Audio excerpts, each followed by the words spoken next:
መንግስት የጠራ ፖሊሲ ሲኖረው ማስፈጸሚያ ስትራቴጂው ያለ መገብ የሚያስችል ሲሆን የማስፈጸም አቅም በተቋም እየገነባ ሲሄድ ምን አይነት ፍሬያማ ስራ ሊሰራ እንደሚችል ኢትዮጵያ ውስጥ የተጀመሩ አጠቃላይ እንቅስቃሴዎች ያመላክታሉ። ያው እንደሚታወቀው 5 ዋና ዋና የኢኮኖሚ ፒላር ብለን የለየናቸው ሴክተሮች ሁሉንም ብንመለከት ከፖሊሲ ከስትራቴጂ እና ከአፈጻጸም አንጻር ከፍተኛ ውጤት እያስገኙ ይገኛሉ። ለምሳሌ በግርድፉ ኢንዱስትሪን ብናነሳ ከዚህ ቀደም ኢንዱስትሪያል ፓርክ መንግስት ይገነባ ነበር። አሁን ግን ኢንዱስትሪያል ፓርክ የሚገነቡ የፕራይቬት ሴክተር መፍጠር ችለናል። በርከት ያሉ በሺህ የሚቆጠሩ ፋብሪካዎች፣ የኢንዱስትሪያል ፓርኮች፣ ሞደርን ኢንዱስትሪዎች መስራት ስንጀምር በሀገር ውስጥ ከዚህ ቀደም ማምረት የማንችላቸውን ከውጭ የምናስገባቸው ምርቶች በበቂ ደረጃ በሀገር ውስጥ ለማምረት ወደ ውጭ የምንልከውን ቁጥር ለማሳደግ በእጅጉ አግዟል። ሪስፖንድ አድርጓል። ኢንዱስትሪ ብቻ ሳይሆን ግብርናን ብንመለከት ኢትዮጵያ ውስጥ የነበረው ግብርና ይታወቃል ምን አይነት ችግር እንደነበረበት። በሚሊዮን የሚቆጠር አርሶ አደር በክላስተር ካደራጀን በኋላ ትራክተር፣ ኮምባይነር፣ ፓምፕ የተለያዩ ማሽነሪዎችን ማቅረብ ስንችል የአነስተኛ አርሶ አደሮች በሚያርሷቸው ማሳዎች ላይ የሚገኘው ምርት እያደገ ሲሄድ ፕራይቬት ሴክተሩ በዛው ልክ ኢንቨስት ማድረግ እየጀመረ ነው። ለምሳሌ ቡናን እንኳን ብንወስድ 100,000 ሄክታር ገደማ መሬት የፕራይቬት ሴክተር ወስዷል። 100,000ውን በኢሪጌሽን ከሰሩ የምናመርተውን ግማሽ ያክል ሊያመርት ይችላል። የፕሪሲሽን ፋርሚንግ፣ ኢሪጌሽን በከፍተኛ ደረጃ ፕራይቬት ሴክተሩ ፍላጎት አድሮበት ትርፋማ እንደሚያደርገው አምነው እየሰራ ነው። በተለይ ፍሩት ላይ ሰፋፊ ስራዎች እየተሰሩ ይገኛሉ። ግብርናውም ሪስፖንድ አድርጎ በፍጆታችን ብቻ ሳይሆን በኤክስፖርታችን የሚታይ ሆኗል። በማይኒንግ ሴክተር ስንወስድ ከዚህ ቀደም ማይኒንግ ኢትዮጵያ ውስጥ ሊጠራ የሚችል ስራ አለ ማለት ይከብዳል። ኤክስፖርታችን ውስን ነው። አሁን ግን በወርቅ፣ በማዳበሪያ፣ በጋዝ፣ በሴራሚክ፣ በሲሚንቶ የፕራይቬት ሴክተሩ ኢንተርቬንሽን መንግስት አይን ሲገልጥና ሲያመቻች ምን ሊያመጣ እንደሚችል ያሳያል። ሲሚንቶ ለምሳሌ ቦይ ለሚን ብንወስድ ትልቁን የሲሚንቶ ፋብሪካ የገነባ ነው በፕራይቬት ነው። በቅርቡ ምናልባት በወር በሁለት ጊዜ ውስጥ ትልቁን የወርቅ ፋብሪካ እናስመርቃለን። የማዳበሪያ ፋብሪካችን እየሄደ ያለበት ጉዞ ይታወቃል። በጣም በፍጥነት የተሰራ ነው ያለው። ካልነውም ጊዜ ፈጥነን ልንጨርስ እንደምንችል እንጠብቃለን። ጋዝ ያለን ስራ ይታወቃል። የማይኒንግ ሴክተር በፖሊሲ ላይ ባስቀመጥነው ልክ ሪስፖንድ ማድረግ መጀመሩን በኤክስፖርት ውጤታችን ይታያል።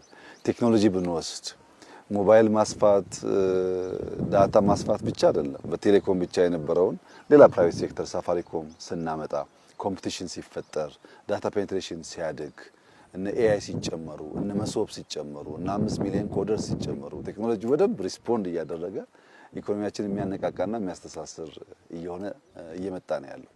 ከነዚህ ጋር እንግዲህ አምስተኛው ቱሪዝም ነው። ቱሪዝም ሁላችሁም እንደምታስታውሱት ኢትዮጵያ ታሪክ አላት። ኢትዮጵያ ካልቸር አላት። ያንን ለማሳየት የሚያስችል ምቹ ኢንፍራስትራክቸር ግን አልነበራትም። ያንን ቀይር የሚል እሳቤ ነበር። በገበታ ለሀገር፣ በገበታ ለሸገር፣ በገበታ ለትውልድ የሰራናቸው ስራዎች ባለሀብት አስተባብረን በመንግስት በጀት በመንግስት ሀብት ሳይሆን የቱሪዝም ሴክተሩን አይን ገልጠን አስተምረን ፕራይቬት ሴክተር እንዲገባ ማድረግ አለብን የሚል ነበር። ወንጪን በገበታ ሰራ ነው። ደንዲን ፕራይቬት ሰራው። ሶማሌ ላይ ሸበሌ ላይ በገበታ ሰራን፣ ከጎኑ ፕራይቬት ገባ። በይኑናን ሰራን፣ አዋሽ ፕራይቬት ገባ። አርባ ምንጭ ሰራን፣ ፕራይቬቶች ገቡ። ጅማ ፕራይቬት ገባ ከገበታ ጎን።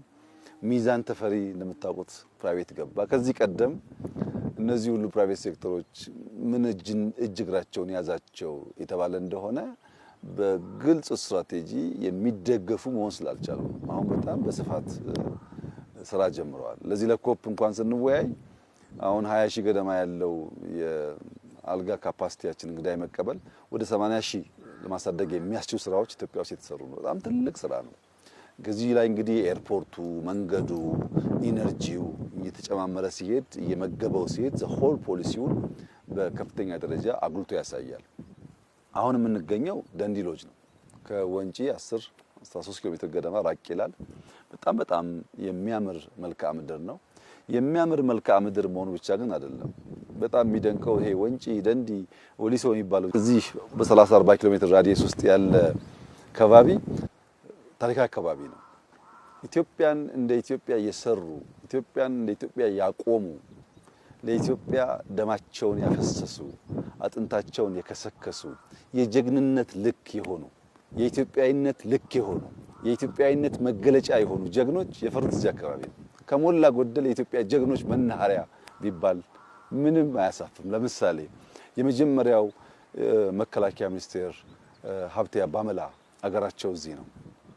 የመጀመሪያውን የአድዋ ውጊያ ላይ ጦሩን የመራው የጦር ቺፍ ኦፍ ስታፍ ገበየሁ ጉርሙ አገሩ እዚህ ነው። ገበየሁ ሲሞት የተካው ባልቻ ሳፎ አባነፍሶ አገሩ እዚህ ነው። በኋላ የምናውቃቸው እነ ሙልጌታ ቡሊ እነ ጃጋማ ኬሎ አገራቸው እዚህ ነው። ሙልጌታ ቡሊ ሆለታ ላይ መታሰቢያ ማሰልጠኛ ተቋም ያለው ማለት ነው።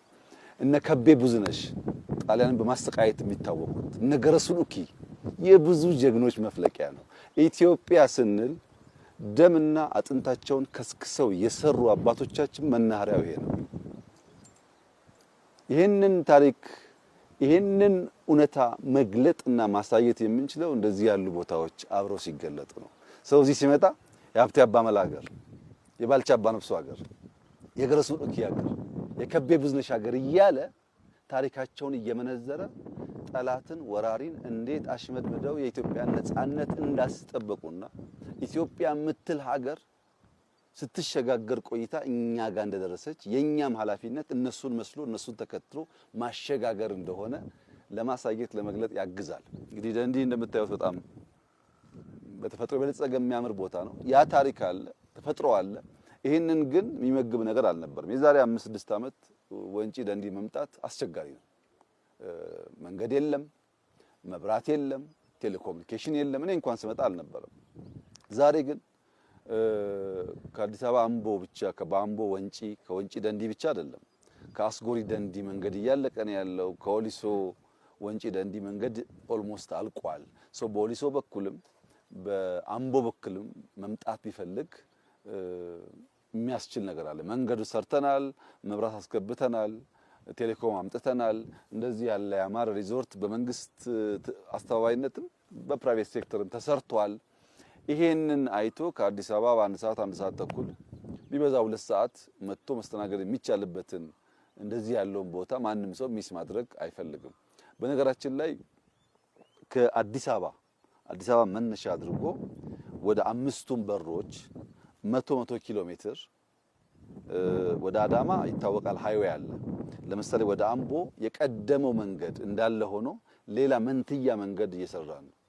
ስንጨርስ አንዱ መሄጃ አንዱ መምጫ ይሆናል። መሃል ላይ ተክል ሃይዌይ እንለዋለን። ወደ ደብረ ብርሃን አንድ መንገድ እየጨመርን ነው። አንዱ መሄጃ አንዱ መምጫ ነው። ወደ ፊቼ ወደ ወሊሶም አለ በ5ቱ በር። ለምን አዲስ አበባን ማዕከል አድርጎ ከፍተኛ የትራፊክ መጨናነቅ ስላለ በእነዚህ አማራጭ መንገድ 100 ኪሎ ሜትር ሰርተን እነሱ ደግሞ ውጤት ሲያመጡ ደግሞ 100 እየጨመር ለማዳረስ ማለት ነው። በዚህ ምክንያት በይኑናና አዋሽ ሰራነውም ስራ በሃይዌዩ ወደዚህ የሚሰራ ነው። ቀደም ባልኩት ሐሳብ በወሊሶም ይሁን በአምቦ በሁሉም አቅጣጫ ሰው ከአዲስ አበባ ዊኬንድ እየወጣ በእንዲህ ባለው ነፋሻ አየር በጣም በሚያምር ለአይን ታይቶ የማይጠገብ ከባቢ ላይ ሊዝናና ይችላል። ብዙ ሰዎች የኛን ስራ በቱሪዝም ለመለካት ይሞክራሉ። እንደዚህ መሳሳት ጥሩ አይደለም። ፖሊሲዎቻችን፣ ስትራቴጂዎቻችን በደንብ ማየት ጠቃሚ ነው። የኛም ቢቀር ግን ዛሬ የዓለም ባንክና የአይኤምኤፍ ዓመታዊ ስብሰባ ዋሽንግተን ላይ ያደረገ ነው ያለው እና የዚህን ዓመት እድገት ፕሮጀክሽን አውጥቷል። በአፍሪካ ውስጥ ቁጥር 1 ከፍተኛ እድገት ያላት ሀገር ኢትዮጵያ ናት። ከፍተኛ ቁጥር 1 በምን መጣ ሲባል በቱሪዝም በሰራነው ስራ፣ በግብርና በሰራነው ስራ፣ በኢነርጂ በሰራነው ስራ፣ በቴክኖሎጂ በሰራነው ስራ፣ በማይኒንግ በሰራነው ስራ በድምር ውጤት ነው ይሄ ነገር የመጣው። አፍሪካ በእነሱ ግምት ከ9% በላይ እድገት የምታረጋግጥ ብቸኛው ሀገር ኢትዮጵያ ናት። እኛ ከዚያም በላይ እንጠብቃለን፣ ሲደርስ የምናየው ይሆናል። ይህ ግን የመጣው ግልጥ ያለ ስትራቴጂ ኖሮን የት ጋር ምን እንደምናደርግ አውቀን እንዴት ፎሎ እንደምናደርግ ገብቶን በትጋት መስራት ስለቻል ኢትዮጵያ የምትሰራው በአባቶቻችን ደም ብቻ ሳይሆን በእኛም ላብ እንደሆነ ስለምናምን አባቶቻችን በደም ሀገር ሰርተው አቆይተዋል።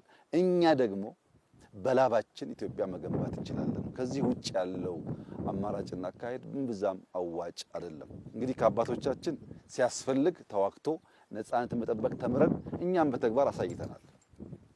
ከአባቶቻችን በብዛት ያላየነው ደግሞ በላብ በደም በፖሊሲ በድካም ሀገር ሊገነባ ደግሞ እንደሚችል የነበረው ውስንነት ማካካስ ተችሏል። ሲደመር የኢትዮጵያ ብልጽግና ዓለም አፍሪካ በሚያምነው ልክ እየተረጋገጠ ይገኛል። ይህንን ስራ አጠናክሮ መቀጠል ያስፈልጋል። ኩራትም አያስፈልግም፣ ለበለጠ ውጤት መትጋት እንጂ የእርካታ መንፈስ አያስፈልግም። ደግሞ ለማራከስ እንደሚሞከረውም እንዳልሆነ ከእቅዳችን አንጻር በጣም አርኪ ስራ ይሰራል። ህልማችን የምንኖር ህልማችንን ገና የምንዘረጋ ለልጆቻችን የምናሸጋግር አስተማማኝ መሰረት ላይ ያለን ደግሞ መሆኑ የበለጠ ኩራት፣ የበለጠ ተስፋ፣ የበለጠ መተማመን ይሰጠናል እና እንደዚህ ያለው ስራ ኢትዮጵያውያን ልባቸውን አእምሯቸውን ሰብስበው በቀና መንገድ ወደፊት ለመራመድ በጋራ መቆም እንዳለባቸው በተደጋጋሚ እንደምናገረው ዛሬ መልእክት ይሄው ነው። እንደዚህ አይነት ስራ ሲሰራ ቅናት ሊኖር ይችላል፣ መትጋት አለመፈለግ ሊኖር ይችላል፣ የገንዘብ ውስንነት ሊኖር ይችላል። ይህንን ነገር በአጠቃላይ ውጤቱ የመለካት አቅም ውስንነት ሊኖር ይችላል። እንደዚህ ያለውን ጉዳይ ራዕይ ያላቸው ሰዎች ስራውን የሚሰሩ ሰዎች ማየት ያለባቸው በእነሱ ልክ ነው። ማጠቃለያ እንዲሆነኝ እንደዚህ ያለውን ስራ ጠቅለል ለማየትና ወደፊት ለመወንጨፍ የንስርና የቁራን ዝምድና ማየት ጠቃሚ ነው።